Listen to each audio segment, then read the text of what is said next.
Hello विद्यार्थियों, welcome to my channel RD Edu world. विद्यार्थियों, आज मैं आप लोगों के लिए लेकर आया हूं नवोदय विद्यालय के एंट्रेंस एग्जाम क्लास 6 का सिलेबस पार्ट, वो भी अर्थमेटिक का। ठीक है, शायद आप लोगों को पता नहीं होगा कि जो नवोदय विद्यालय का एंट्रेंस एग्जाम होता है उसमें जो मैथ का पोर्शन आता है, ठीक है, उसमें कितने क्वेश्चंस होते हैं और कितने मार्क्स का होता है वो, ठीक है, और उसको सॉल्व करने के लिए कितना समय हमको दिया जाता है। ठीक है, तो आज इन सब चीज़ों के बारे में हम लोग यहाँ पे जानने वाले हैं और उसके अलावा मैथ का जो सिलेबस है उस सिलेबस के बारे में भी आज हम लोग बात करेंगे कि मैथ में जो चैप्टर्स हैं उन चैप्टर्स के अंदर जो टॉपिक्स हैं उनको हम लोग रीड कैसे करें, यानी उन टॉपिक्स में से कौन कौन से ऐसे इंपॉर्टेंट टॉपिक्स हैं जो कि एग्जाम में आने लायक हैं। ठीक है, तो बने रहिए हमारे साथ, इस वीडियो को शुरू से लेकर अंत तक देखिए। आपको एक एक पॉइंट आज मैं क्लियर करने वाला हूं। ठीक है, तो चलिए शुरू करते हैं। सबसे पहले तो हमें पता होना चाहिए कि हमारा जो मैथ का पार्ट है यानी अरिथमेटिक का पार्ट है, जिसको हम लोग अंकगणितीय परीक्षण बोलते हैं, उसमें कितने क्वेश्चंस आते हैं। तो मैं आपकी जानकारी के लिए बता दूं कि अंकगणित में यानी कि अरिथमेटिक वाले पोर्शन में 20 क्वेश्चन आपको मिलेंगे, यानी 20 क्वेश्चंस आपको मिलते हैं और उसको सॉल्व करने के लिए आपको 30 मिनट का समय दिया जाता है। लेकिन यह जरूरी नहीं है कि 30 मिनट का समय दिया जा रहा है तो आपको केवल पूरा 30 मिनट का ही समय देना है। अगर आप चाहें, आपकी अगर स्पीड अच्छी है तो आप 30 मिनट से पहले समय में भी उसको आप क्लियर कर सकते हैं, जिससे कि आपके पास में जो समय बचेगा उस समय में आप उस पूरे पेपर को दोबारा से रीचेक कर सकते हैं कि कहीं ऐसा तो नहीं है कोई क्वेश्चन हमारा गलत हो गया हो या फिर कोई क्वेश्चन गलती से छूट गया हो जो आपको आ रहा हो। ठीक है, तो ये सारी चीजें हैं जो आपको ध्यान में रखनी है। अच्छा, मैथ का जो पोर्शन है यानी कि जो मैथ के क्वेश्चंस आएंगे उनको हम एक निश्चित समय में सॉल्व कैसे करेंगे। जैसे कि मान लिया मैंने अभी आपको बताया कि 30 मिनट में आपको वो प्रश्न सारे सॉल्व करने होते हैं और 25 नंबर के सारे क्वेश्चंस होते हैं। ठीक है, यानी 25 मार्क्स के सारे क्वेश्चंस होंगे, 20 क्वेश्चंस 25 मार्क्स के, और टाइम लिमिटेशन जो होती है वो 30 मिनट्स की होती है। लेकिन मैंने अभी आपको ये बता तो दिया कि 30 मिनट का आपको समय मिलता है, लेकिन अगर 30 मिनट से आपको पहले ही वो सारे क्वेश्चन सॉल्व करने हो तो उसके लिए आपको क्या करना होगा, उसके लिए आपको बार बार उन सारे क्वेश्चंस की प्रैक्टिस करनी होगी। ठीक है, यानी कि आप जो अभी तक ट्रेडिशनल मेथड पढ़ते आए हैं, जैसे आपने क्या किया, कोई एलसीएम वाला क्वेश्चन सॉल्व किया या अगर कोई एचसीएफ वाला क्वेश्चन सॉल्व किया, तो उसके लिए आप करते क्या है कि एक ट्रेडिशनल मेथड का प्रयोग करते हैं और वो ट्रेडिशनल मेथड इतना ज्यादा लॉन्ग हो जाता है कि जो क्वेश्चन हमें 10 सेकंड में या 20 सेकंड में सॉल्व करना चाहिए वो 10-20 सेकंड की बजाय कम से कम 40 सेकंड या 50 सेकंड। कभी कभी तो कुछ बच्चे ऐसे होते हैं जिनका मैथमेटिक्स इतना वीक होता है कि एलसीएम और एचसीएफ वाले क्वेश्चन को सॉल्व करने के लिए ही कम से कम 2 मिनट का समय ले लेते हैं। ठीक है, तो अब बिल्कुल भी घबराने की जरूरत नहीं है, क्योंकि सारी तैयारी यानी सारा जो स्पीड है ना, स्पीडी जो कॉन्सेप्ट है वो सारा का सारा मैं आज आपको देने वाला हूं। ठीक है, तो सबसे पहले तो यदि आप जानना चाहते हैं कि मैथ के जो क्वेश्चंस हैं उनको निश्चित समय से पहले कैसे सॉल्व किया जाना चाहिए, यानी किसी भी क्वेश्चन को अगर आप 10 सेकंड में या 5 सेकंड में सॉल्व करना सीख गए तो मैं दावे के साथ कह सकता हूं कि आपका सिलेक्शन 100% पक्का है, आपका सिलेक्शन कोई नहीं रोक सकता। ठीक है, तो चलिए हम लोग आज जानते हैं कि हमारा जो मैथमेटिक्स का पोर्शन है यानी जो मैथमेटिक्स का पार्ट है उसमें कौन कौन से चैप्टर हैं और उन चैप्टर के अंदर कौन कौन से टॉपिक्स हैं जो हमारे लिए बहुत ज्यादा इंपॉर्टेंट होने वाले हैं, जो हर साल उनकी रिपीटिंग होती रहती है एग्जाम्स में। ठीक है, चलिए सबसे पहले विद्यार्थियों आप लोग देख पा रहे होंगे स्क्रीन पे जो हमारा पहला चैप्टर है जिसका नाम है संख्या पद्धति यानी कि नंबर सिस्टम। अब इस नंबर सिस्टम में आपको क्या क्या पढ़ने को मिलेगा। सबसे पहले आपको पढ़ने को मिलेगा इंडियन नंबर सिस्टम यानी भारतीय संख्या पद्धति। फिर उसके बाद में दूसरा पढ़ने को मिलेगा आपको इंटरनेशनल नंबर सिस्टम यानी कि अंतरराष्ट्रीय संख्या पद्धति। और तीसरा जो पार्ट आपको पढ़ने को मिलेगा वो है रोमन नंबर सिस्टम यानी कि रोमन संख्या पद्धति। उसके अलावा टाइप्स ऑफ नंबर्स यानी कि जैसे संख्याओं के प्रकार हैं, कौन कौन सी संख्याएं होती हैं, संख्याएं कितने प्रकार की होती हैं, प्राकृतिक संख्या होती है, पूर्ण संख्या होती है, भाज्य संख्या, अभाज्य संख्या, ऐसी बहुत सारी संख्याएं होती हैं। ठीक है, उन सब चीजों के बारे में हम लोग डीपली जानेंगे और इस संख्या पद्धति में जितने भी टॉपिक्स हैं उनसे जितने भी क्वेश्चंस बनते हैं जो एग्जाम में आते हैं, ठीक है, उन सारे क्वेश्चंस को हम चुटकियों में सॉल्व करना भी सीखेंगे, ट्रेडिशनल मेथड से नहीं, एक शॉर्ट ट्रिक मेथड से। ठीक है। बहुत सारी ऐसी मैं आपको सुपर ट्रिक बताऊंगा जिनके माध्यम से, जिनकी प्रैक्टिस आप बार बार कर करके उन सारे क्वेश्चंस को मात्र 5 से 10 सेकंड के अंदर अंदर सॉल्व करना सीख जाओगे। ठीक है, तो उसके लिए आपको ये चैनल सब्सक्राइब करना होगा, आपको ये वीडियो लाइक करनी होगी और अपने दोस्तों के बीच में इस वीडियो को ज्यादा से ज्यादा शेयर करना होगा। तो जल्दी से इस चैनल को सब्सक्राइब कर दो और बेल आइकन प्रेस करना मत भूलना, क्योंकि मैं इस तरह के बहुत सारे वीडियो अब आपके लिए लेके आता रहूंगा जिसका नोटिफिकेशन सबसे पहले आपके फोन पर पहुंचेगा। ठीक है, तो बच्चों हम लोगों ने अभी देखा कि हमारा जो पहला चैप्टर है नंबर सिस्टम यानी कि संख्या पद्धति, उस संख्या पद्धति में हम कौन कौन से टॉपिक्स क्लियर करेंगे। ठीक है, अब बढ़ते हैं हम लोग दूसरे चैप्टर 2 की ओर। तो चैप्टर 2 जो हमारा है वो है पूर्ण संख्याओं पर 4 आधारभूत संक्रियाएं, यानी कि जो हमारे होल नंबर्स होते हैं उनके कुछ फंडामेंटल ऑपरेशंस हम लोग पढ़ने वाले हैं। ठीक है, अब उन ऑपरेशंस में कौन कौन से ऑपरेशंस आएंगे, आपने शायद कुछ लॉज पढ़े होंगे। लॉज का मतलब हो गया कुछ नियम, यानी कि जैसे कम्यूटेटिव प्रॉपर्टी है, यानी कम्यूटेटिव लॉ हो गया, डिस्ट्रीब्यूटिव लॉ हो गया, एसोसिएटिव लॉ हो गया, क्लोजर लॉ हो गया। ऐसी बहुत सारी प्रॉपर्टी यानी बहुत सारे लॉज आपने पढ़े होंगे, या अगर नहीं भी पढ़े होंगे तो मैं हूं ना, मैं पढ़ाऊंगा आपको, और इतने बेहतरीन ट्रिक के साथ में पढ़ाऊंगा कि आप वास्तव में भी यकीन नहीं करोगे कि ये क्वेश्चन इतनी जल्दी निकल कैसे रहे हैं, है ना। बहुत मजा आएगा आपको पढ़ के, तो बने रहिए हमारे साथ में। तो आपने बच्चों अभी देखा कि चैप्टर 2 के अंदर कौन कौन से टॉपिक्स हैं जो हम लोग पढ़ने वाले हैं। चलिए बढ़ते हैं चैप्टर 3 की ओर। तो चैप्टर 3 में बच्चों हमारा कौन सा चैप्टर है, चैप्टर का नेम है भिन्न, यानी भिन्न, फ्रैक्शन। इसको इंग्लिश में क्या कहते हैं, फ्रैक्शन कहते हैं। ठीक है, अब इसमें भी कौन कौन से टॉपिक्स आएंगे, जैसे कि भिन्नों के प्रकार, यानी भिन्न कितने प्रकार की होती है, यानी कि types of fraction, operations based on fractions, यानी कुछ ऐसी संक्रियाएं भी होंगी जो कि भिन्नों पर आधारित होंगी। जैसे मान लिया कि मैंने आपसे अगर एक क्वेश्चन बोला कि कक्षा 6 में अगर 40 विद्यार्थी हैं, ठीक है, उन 40 विद्यार्थियों का 1/5 भाग यानी कि 1/5 पार्ट लड़के हैं, तो ये बताइए कि उस कक्षा में यानी उस क्लास में कितनी लड़कियां हैं। मैंने क्या बोला आपको कि अगर एक क्लास में 40 विद्यार्थी हैं और उसका 1/5 पार्ट यानी 1/5 पार्ट कितना है, कौन है, लड़के हैं, तो लड़कियों की संख्या बताइए क्या होगी, है ना। तो इस तरह से 1/5 मैंने बोला, यानी कि 1/5 मैंने बोला, तो 1/5 क्या हो गया, फ्रैक्शन हो गया, और फ्रैक्शन पे ही संबंधित ये सारे क्वेश्चन थे जो मैंने अभी आपको क्वेश्चन बोल के बताया। ठीक है, तो इस तरह से जो है ना कुछ हमको क्वेश्चन भी मिलेंगे जो कि लैंग्वेज बेस्ड होंगे, लेकिन होंगे फ्रैक्शन से संबंधित। ठीक, अच्छा, उसके अलावा कन्वर्जन ऑफ फ्रैक्शंस, यानी कन्वर्जन ऑफ फ्रैक्शंस का मतलब ये हो गया कि फ्रैक्शन को कन्वर्ट करना। अब फ्रैक्शन को कन्वर्ट करना कैसे, जैसे कि मान लिया कि अगर हमको कोई एक प्रॉपर फ्रैक्शन दी गई है या इम्प्रॉपर फ्रैक्शन दी गई है, उसको हमको मिक्स्ड फ्रैक्शन में कन्वर्ट करना है या मिक्स्ड फ्रैक्शन में कन्वर्ट करना है ना। तो ऐसे जो कन्वर्जन होते हैं, तो वो सारी चीजें भी हम लोग क्लियर करेंगे इस चैप्टर 3 यानी कि भिन्न वाले चैप्टर में। ठीक है, और ये एग्जाम के लिए बहुत ज्यादा इंपॉर्टेंट है, क्योंकि फ्रैक्शन बहुत ज्यादा आती हैं एग्जाम में। ठीक है, तो डरना बिल्कुल भी मत, क्योंकि इन फ्रैक्शन को भी मैं इतने आसान तरीके से आपको समझाऊंगा, इतने सरल मेथड से आपको समझाऊंगा कि आप कभी भी जिंदगी में फ्रैक्शन भूलोगे ही नहीं। फ्रैक्शन क्या, इस नवोदय विद्यालय की जब मैं आपको तैयारी करवाऊंगा ना, नवोदय विद्यालय प्रवेश परीक्षा की, ठीक है, तो उसमें मैं जितना भी आपको मैथ का जो भी पार्ट में पढ़ाऊंगा, जो भी मैं आपको चैप्टर पढ़ाऊंगा, वो सारे चैप्टर में इतने अच्छी तरह से आपको पढ़ाऊंगा, इतना मजा आएगा आपको पढ़ने में, और एक भी सवाल आप भूलोगे नहीं, एक भी तरीका आप भूलोगे नहीं, और ना ही आपका एक भी सवाल गलत होगा। ठीक है, तो हम लोगों ने अभी देखा कि 3 चैप्टर यानी कि भिन्न जो हमारा है ना, भिन्न के अंदर क्या क्या चीजें आने वाली हैं। अब चलिए बढ़ते हैं चैप्टर 4 की ओर, और चैप्टर 4 जिसका नाम है गुणनखंड, गुणज और उनके गुण, यानी कि factors, multiples and their properties. ठीक है, तो अब जैसे कि मान लिया गुणनखंड क्या होते हैं, गुणनखंड किसे कहते हैं, गुणज किसे कहते हैं, उनके गुण क्या होते हैं, ये सारी चीजें यानी कि उनके प्रॉपर्टीज के बारे में हम लोग सब कुछ पढ़ेंगे, उनके बारे में स्टडी करेंगे।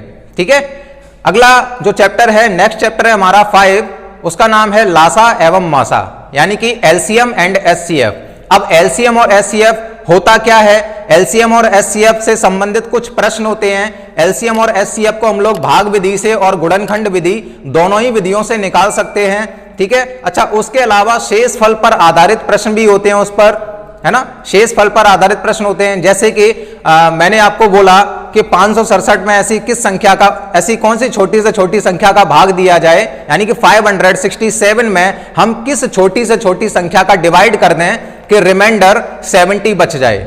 ऐसे मैंने आपको एक एग्जांपल दिया, है ना। तो रिमाइंडर मतलब शेष फल, तो शेष फल पर आधारित प्रश्न भी आपको पढ़ने को मिलेंगे। ठीक है, क्लियर हो रहा है। अच्छा, उसके अलावा घंटी और बत्ती, है ना, घंटी और बत्ती यानी कि जो सिग्नल होता है, सिग्नल और जो बेल होती है ना, ठीक है, उस पर आधारित भी आपको प्रश्न पढ़ने के लिए मिलेंगे। समझ में आ रहा है। और ये सारे के सारे जो टॉपिक हैं मैं इतने मजेदार तरीके से पढ़ाऊंगा कि आप कभी भी भूलने वाले नहीं हो उसको। ठीक है, और देखो ये आज जो मैं आपको सिलेबस बता रहा हूं ना, सिलेबस इसलिए बता रहा हूं क्योंकि अगर मैं डायरेक्टली यहां से आपको चैप्टर 1, चैप्टर 2, चैप्टर 3 पढ़ाना स्टार्ट कर देता, ठीक है, तो आपको वो सब चीजें क्लियर नहीं होती कि पेपर में आने क्या वाला है। क्योंकि जब तक आपको पता नहीं होगा कि एग्जाम में आने क्या वाला है, तब तक कोई मतलब नहीं रहता ना उसको डायरेक्टली स्टडी करने का। आप भी बोर हो गए और हो सकता है शायद मैं भी बोर हो जाऊं। ठीक है, तो इसीलिए मैंने आपको उसकी पूरी आज रूपरेखा बनाने के लिए ये वीडियो बनाई है, ताकि आपको मालूम तो पड़े, कम से कम मालूम तो पड़ जाए कि इस एग्जाम में आने क्या वाला है, क्या क्या पॉइंट आने वाले हैं, क्या क्या टॉपिक्स आने वाले हैं। ठीक है, और उन टॉपिक्स को कितनी आसानी से हम लोग हैंडल करेंगे मजेदार तरीके से। चलिए आगे बढ़ते हैं और देखते हैं अगला चैप्टर। तो बच्चों अगला चैप्टर है हमारा 6, जिसका नाम है वर्ग, वर्गमूल तथा घन और घनमूल। ठीक है, ये वर्ग, वर्गमूल, घन और घनमूल यानी कि square, square roots and cube roots. ठीक है, ये जो चैप्टर है ना बहुत ही ज्यादा लाजवाब चैप्टर है, आसान चैप्टर है, मजेदार चैप्टर है। ठीक है, और बहुत ज्यादा पूछा भी जाता है। इसी चैप्टर से ज्यादातर क्वेश्चंस पूछे भी जाते हैं एग्जाम में। तो इस पूरे चैप्टर से रिलेटेड मैंने अपनी कुछ वीडियोस भी इस चैनल पर डाल रखी हैं, आप जाओ जल्दी से। ठीक है, ये वीडियो पहले आप पूरा देखो और इस वीडियो को देखने के बाद में वर्ग और वर्गमूल निकालने वाली, घन और घनमूल निकालने वाली जो मेरी वीडियो इस चैनल पर पड़ी हुई है, जिसमें मैंने किसी भी संख्या के वर्ग को और वर्गमूल को मात्र 5 सेकंड में निकालना सिखाया है, तो जल्दी से जाना और उस वीडियो को देख लो जाके। ठीक है, अगर आपको वीडियो नहीं मिलती है तो इस वीडियो के डिस्क्रिप्शन बॉक्स में मैं उसका लिंक दे दूंगा, उस लिंक पे आप क्लिक करके उस वीडियो को देख सकते हो। ठीक है, तो बहुत ही आसान चैप्टर है और आसान तरीके से मैंने समझाया है। किसी भी क्वेश्चन को केवल और केवल 5 से 10 सेकंड के अंदर अंदर आप उसको सॉल्व कर सकते हो। ठीक है, बहुत मजा आएगा। चलिए आगे बढ़ते हैं और अगला चैप्टर है हमारा 7, जिसका नाम है दशमलव भिन्न यानी कि डेसिमल फ्रैक्शन, यानी दशमलव संख्याएं या डेसिमल नंबर। ठीक है, तो अब ये भिन्नों को दशमलव में बदलना, इसमें कुछ टॉपिक्स हैं जैसे कि भिन्नों को दशमलव में बदलना, दशमलव को भिन्न में बदलना, या फिर दशमलव संख्याओं का भाग, दशमलव संख्याओं का लासा एवं मासा। ठीक है, ऐसे बहुत सारे टॉपिक्स आएंगे जिनको हम लोग यहाँ पे कवर करेंगे, जिनको हम लोग पढ़ेंगे और बहुत ही आसान मेथड से पढ़ेंगे। ठीक है, बिल्कुल भी घबराने की जरूरत नहीं है, बहुत ट्रेडिशनल मेथड हम लोग यहाँ पे पढ़ने वाले नहीं है। किसी भी क्वेश्चन को मात्र 5 से 10 सेकंड के अंदर अंदर क्रैक करके छोड़ दो। ठीक है, तो बढ़ते हैं अगले चैप्टर की ओर। अगला चैप्टर है बेटा हमारा मापन के अनुप्रयोग यानी applications of measurement, applications of measurement. अब इसमें एप्लीकेशंस ऑफ मेजरमेंट वाले चैप्टर में कौन कौन से टॉपिक हैं, जैसे कि लेंथ, वेट, ठीक है, टाइम, एरिया, वॉल्यूम, और इसके अलावा कुछ पेरीमीटर के भी क्वेश्चंस होंगे।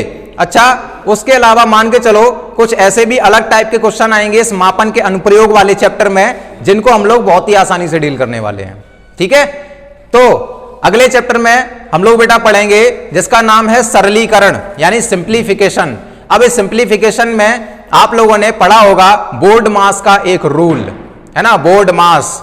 अब ये बोर्ड मास क्या है, ठीक है, उन सारी चीजों के बारे में हम लोग डिस्कस करने वाले हैं इसी चैप्टर के अंदर, और बहुत ही आसान तरीके से, क्योंकि इस सिंप्लीफिकेशन वाले चैप्टर में जितने भी क्वेश्चन विद्यार्थी पढ़ते हैं, अगर 100 विद्यार्थी इस सिंप्लीफिकेशन वाले चैप्टर को पढ़ते हैं तो उसमें से ज्यादातर विद्यार्थियों के जो क्वेश्चंस होते हैं सिंप्लीफिकेशन वाले वो गलती हो जाते हैं।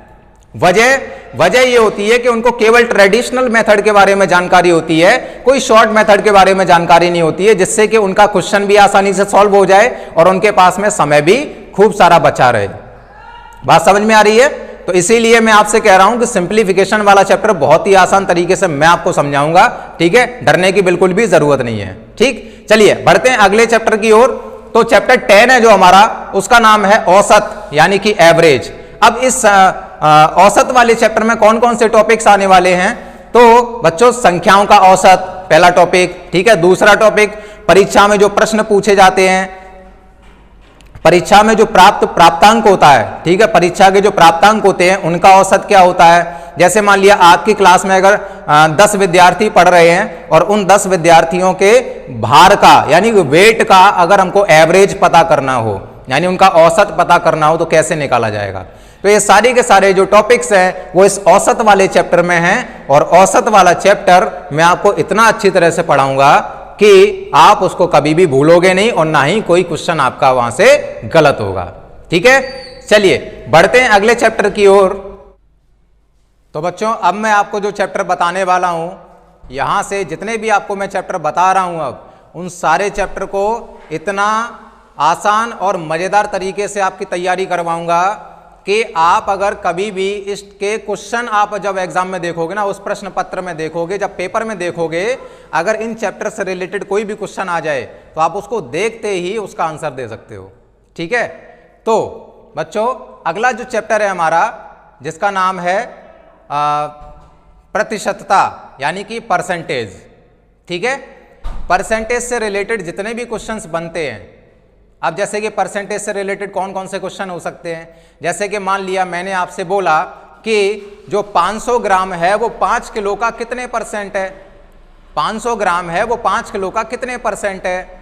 या फिर मैं अगर आपसे ये बोलूं कि आपके कुल 1200 में से 600 नंबर आए हैं तो आपको कितने परसेंट अंक प्राप्त हुए। ठीक है, मैं क्या बोल रहा हूं, परसेंट, कितने परसेंट अंक प्राप्त हुए। तो कहीं ना कहीं इस तरह के जो क्वेश्चन बनते हैं वो कहां पे बनते हैं, परसेंटेज वाले चैप्टर में ही बनते हैं, परसेंटेज वाले चैप्टर में ही बनते हैं। ठीक है, तो परसेंटेज वाले क्वेश्चंस जितने भी होंगे वो सब मैं इतने अच्छी तरीके से आपको करवाऊंगा और इतने शॉर्ट मेथड तरीके से करवाऊंगा कि उनका आंसर आप ज़्यादा से ज़्यादा 5 से 10 सेकंड के अंदर अंदर दे सकते हो और आपका जो समय है वो बच सकता है, जिसके बाद में आप जितने भी और क्वेश्चन आपने किए होंगे उन सारे क्वेश्चन को आप आसानी से रीचेक कर सको। ठीक है, चलिए बढ़ते हैं अगले चैप्टर की ओर, जिसका नाम है लाभ एवं हानि यानी कि प्रॉफिट एंड लॉस। अब प्रॉफिट एंड लॉस में बहुत सारे क्वेश्चंस बन सकते हैं, जैसे कि मान लिया सुरेश ने एक गाय 15,000 रुपए की खरीदी और उसने रमेश को उस गाय को 14,000 रुपए में बेच दिया, तो ये बताओ कि उसको फायदा हुआ, मतलब उसको लाभ हुआ या हानि हुई, यानी उसको फायदा हुआ या घाटा हो गया, है ना। अगर फायदा हुआ तो कितने परसेंट फायदा हुआ, अगर घाटा हुआ तो कितने परसेंट घाटा हुआ, है ना। तो इस तरह के बहुत सारे क्वेश्चन जो है ना वो हमको पढ़ने के लिए मिलेंगे इस चैप्टर के अंदर। चलिए अगले चैप्टर की ओर बढ़ते हैं, जिसका नाम है साधारण ब्याज यानी कि सिंपल इंटरेस्ट। तो सिंपल इंटरेस्ट में बेटा आप लोग देख रहे होंगे कि सिंपल इंटरेस्ट क्या होता है ना, सिंपल इंटरेस्ट क्या होता है और उसके अलावा सिंपल इंटरेस्ट से संबंधित कौन कौन से प्रश्न बन सकते हैं जो कि एग्जाम के लिए बहुत ज्यादा इंपॉर्टेंट हैं। जैसे कि मान लिया कि अगर सुरेश ने रमेश को 10,000 रुपए उधार दिए, ठीक है, वो भी 4% ब्याज की दर से और 2 साल के लिए, तो उसका साधारण ब्याज कितने रुपए बनेगा, है ना। इस तरह के आपको जो प्रश्न मिलेंगे उन सारे प्रश्नों को आपको बहुत अच्छी तरह से मैं पढ़ाऊंगा, बहुत अच्छी तरह से क्लियर करवाऊंगा। ठीक है, चलिए बढ़ते हैं अगले चैप्टर की ओर, जिसमें कि अगला चैप्टर है अनुपात एवं समानुपात यानी कि रेशियो एंड प्रपोर्शन। तो रेशियो एंड प्रपोर्शन वाले क्वेश्चंस जितने भी होते हैं वो भी बहुत आसान होते हैं, अगर समझा जाए थोड़ा सा तो बहुत आसान है, वरना आपको 2 का पढ़ा भी कठिन लग सकता है क्योंकि आपने उसको समझा ही नहीं। ठीक है, रटने की बिल्कुल भी जरूरत नहीं है, आप जो भी करोगे सीखोगे और जितना ज्यादा सीखोगे, जितना ज्यादा प्रैक्टिस करोगे उतना ही ज्यादा आप सफल हो जाओगे। ठीक है, तो रेशियो एंड प्रपोर्शन वाला जो चैप्टर है अनुपात एवं समानुपात वाला, वो अनुपात एवं समानुपात वाले चैप्टर में जितने भी प्रश्न बनेंगे उन सारे प्रश्नों की शॉर्ट ट्रिक मेरे पास है, तो जुड़े रहिए मुझसे और सीखते रहिए सारी के सारी शॉर्ट ट्रिक, और किसी भी क्वेश्चन को डील करना मात्र 5 से 10 सेकंड के अंदर अंदर। ठीक है, चलिए बढ़ते हैं अगले चैप्टर की ओर, जिसका नाम है कार्य तथा समय, यानी कि वर्क एंड टाइम। अब वर्क एंड टाइम वाले क्वेश्चंस किस तरह से होंगे, जैसे कि मान लिया कि मैंने आपसे बोला कि 2 महिलाएं और 3 पुरुष किसी काम को 4 दिन में करते हैं, 2 महिलाएं 3 पुरुष किसी काम को 4 दिन में करते हैं, 6 महिलाएं और 8 पुरुष उसी काम को 3 दिन में खत्म करते हैं। तो ये बताओ कि एक आदमी और यानी एक पुरुष और एक महिला अगर अकेले अकेले उस काम को करे तो वो काम कितने दिन में खत्म हो जाएगा, है ना। तो मैंने क्या किया, यहां पे मैंने काम और समय दोनों को कंबाइंड कर दिया। तो इस तरह से इस चैप्टर का नाम क्या बनता है, कार्य तथा समय, यानी कि वर्क एंड टाइम। तो इस तरह के जो क्वेश्चन होंगे उनके बारे में भी हम लोग अध्ययन करेंगे, ठीक है। और बहुत ही मजा आने वाला है मेरे साथ में, क्योंकि मैं सारे चैप्टर्स को बहुत ही मनोरंजक तरीके से, एंटरटेनमेंट के तरीके से आपको क्लियर करवाऊंगा, एक एक पॉइंट आपका क्लियर होगा, ठीक है। चलिए अगले चैप्टर की ओर बढ़ते हैं, जिसका नाम है चाल, समय और दूरी, यानी कि स्पीड, टाइम एंड डिस्टेंस, ठीक है। तो स्पीड, टाइम एंड डिस्टेंस, इनसे कौन कौन से क्वेश्चन बन सकते हैं, जैसे कि मान लिया कि अगर कोई एक कार है जो कि 200 किलोमीटर प्रति घंटा की स्पीड से जाती है, कहाँ कितनी दूरी तय करती है। मान लिया कि उसने 50 किलोमीटर की दूरी तय की, तो ये बताओ कि 200 किलोमीटर प्रति घंटा की चाल से जब वो जा रही थी और उसने 50 किलोमीटर की डिस्टेंस को ट्रेवल किया है, यानी 50 किलोमीटर की दूरी को तय किया है, तो उसको कितना समय लग गया। तो मैंने देखो क्या क्या बताया यहाँ पे, 200 किलोमीटर प्रति घंटा की चाल से, यहाँ चाल शब्द आ गया कि नहीं आ गया, है ना। 50 किलोमीटर की दूरी, तो यहाँ दूरी शब्द भी आ गया, दूरी को तय करने में कितना समय लग गया, यहाँ समय शब्द भी आ गया। तो बन गया चैप्टर चाल, दूरी और समय। तो इस तरह के क्वेश्चन जो है ना वो हम लोगों से पूछे जाएंगे और इन सारे क्वेश्चंस को हम लोग डील करेंगे, एक बहुत ही अच्छे से क्लियर करेंगे सारे के सारे पॉइंट, कुछ आसान ट्रिक के साथ में, ठीक है। चलिए बढ़ते हैं अगले चैप्टर की ओर, जिसका नाम है क्षेत्रफल, परिमाप तथा आयतन, यानी कि एरिया, पेरीमीटर एंड वॉल्यूम, है ना। तो एरिया, पेरीमीटर एंड वॉल्यूम, इनसे कौन कौन से क्वेश्चन बन सकते हैं, ये तो आपको पता होगा कि एरिया किसका निकाला जाता है, परिमाप किसका निकाला जाता है और आयतन किसका निकाला जाता है। देखिए जो आयतन होता है ना, वो एक सॉलिड वस्तु होती है, ठीक है, ठोस वस्तु होती है, उनका आयतन निकालते हैं। क्षेत्रफल और परिमाप किसका निकाला जाता है, क्षेत्रफल और परिमाप निकाला जाता है जो उन ठोस वस्तुओं का एक काटा गया भाग होता है, उनका क्षेत्रफल और परिमाप निकालते हैं, ठीक है। तो इन सारी चीजों के बारे में हम लोग डिस्कस करेंगे और अगले चैप्टर की ओर हम लोग बढ़ते हैं, जिसका नाम है पैटर्न। इन पैटर्न से संबंधित जितने भी प्रश्न आएंगे वो कहीं ना कहीं देखो, जो मेंटल एबिलिटी वाला आपका जो पार्ट है, यानी कि जो रीजनिंग वाला पार्ट है, तो जो पैटर्न वाले क्वेश्चन है, यानी जो पैटर्न चैप्टर है, अगला चैप्टर जैसा कि आप लोग देख रहे होंगे 18 वाला, ठीक है सॉरी। तो जो 18 वाला चैप्टर है जिसका नाम है पैटर्न, ये पैटर्न जो ये वाला जो चैप्टर है वो कहीं ना कहीं रीजनिंग से रिलेट करता है, ठीक है। यानी कि ये रीजनिंग से, यानी कि जो आपका दूसरा वाला जो पार्ट है मानसिक योग्यता परीक्षण वाला, यानी मेंटल एबिलिटी टेस्ट वाला, उससे संबंधित है। लेकिन मेंटल एबिलिटी में इसका छोटा सा पार्ट दिया है, लेकिन मैं आपको इसको पूरा क्लियर करके बताऊंगा कि पैटर्न वाले क्वेश्चन को हम लोग कैसे सॉल्व करते हैं, ठीक है। चलिए एक लास्ट आपका चैप्टर रह गया है और आपको समझ में आ जाएगा कि आपका जो अरिथमेटिक वाला पोर्शन है, अरिथमेटिक वाला जो पार्ट है, उसमें केवल आपको 19 चैप्टर पढ़ने हैं, यानी कि 19 चैप्टर के अंदर आपका जो भी 20 क्वेश्चन हैं 25 मार्क्स के, वो 25 मार्क्स आप फोड़ के आओगे, ठीक है। तो आपका जो लास्ट चैप्टर है 19, उसका नाम है आंकड़ों का चित्रमय प्रदर्शन, यानी pictorial representation of data, pictorial representation of data, ठीक है। इसमें आपको कुछ ग्राफ बने हुए दिखाई देंगे और उन ग्राफ से ही आपको नीचे कुछ क्वेश्चन देंगे, ठीक है। नीचे कुछ क्वेश्चन लिखे होंगे तो उन क्वेश्चन के आंसर आपको वो ग्राफ देख देख के ही देने होंगे, ठीक है। तो वो जो पिक्टोरियल यानी जो ग्राफ वाले क्वेश्चन हैं वो बहुत सरल होते हैं, अगर आप उनको थोड़ा सा भी अध्ययन कर लेते हो, ठीक है, अगर आप उनको थोड़ा सा भी उसके बारे में पढ़ लेते हो तो आप उसके क्वेश्चन का आंसर आसानी से देख सकते हो, ठीक है। ज्यादा कोई कठिन नहीं है। तो बच्चों आज हम लोगों ने देखा कि मैथमेटिक्स वाला जो पार्ट है यानी कि जो अंकगणितीय परीक्षण वाला पार्ट है उसमें हम लोग कौन कौन से टॉपिक क्लियर करेंगे, कौन कौन से चैप्टर्स पढ़ेंगे। ठीक है, तो जुड़े रहिए हमारे साथ में, हमारे इस चैनल से। और ये जितना भी मैंने आज आपको सिलेबस बताया है मैथ का, ठीक है, और बहुत जल्दी मैं इस सिलेबस को स्टार्ट करने वाला हूं अपने कुछ वीडियो लेक्चर्स के साथ। और हाँ, एक बात मैं आपको बताना ही भूल गया कि जब मैं इन सारे चैप्टर्स के बारे में वीडियो बनाऊंगा तो उन सारे वीडियोस के आपको पीडीएफ नोट्स भी दिए जाएंगे। और वो पीडीएफ नोट्स आपको कहां से मिलेंगे? वो मिलेंगे हमारे टेलीग्राम चैनल पे जाके। ठीक है, तो मैं इस वीडियो के डिस्क्रिप्शन बॉक्स में आपको टेलीग्राम का लिंक दे दूंगा, आपको फेसबुक पेज का लिंक दे दूंगा। तो सबसे पहले आप टेलीग्राम वाले लिंक पे क्लिक करके आप हमारे टेलीग्राम चैनल को ज्वाइन कर लेना, क्योंकि जब भी मैं कोई वीडियो लेक्चर डालूंगा तो मेरा टेलीग्राम पे डाला जाएगा और उसी वीडियो लेक्चर से संबंधित जो भी नोट्स होंगे वो सारे के सारे पीडीएफ नोट्स आपके उस टेलीग्राम चैनल पे प्रोवाइड कराए जाएंगे। ठीक है, तो बच्चों आज के लिए आज की इस वीडियो में इतना ही, जो कि मैंने आपको पहले ही बताया था कि आज मैं इस वीडियो में बताने वाला हूं केवल और केवल अर्थमेटिक का सिलेबस, वो मैंने आपको आज बता दिया। और बस अगली वीडियो से हमारा जो सिलेबस है ये स्टार्ट हो जाएगा। तो बने रहिए हमारे साथ में कुछ आसान सी ट्रिक सीखने के लिए, मैथ को और ज़्यादा आसान और मज़ेदार बनाने के लिए।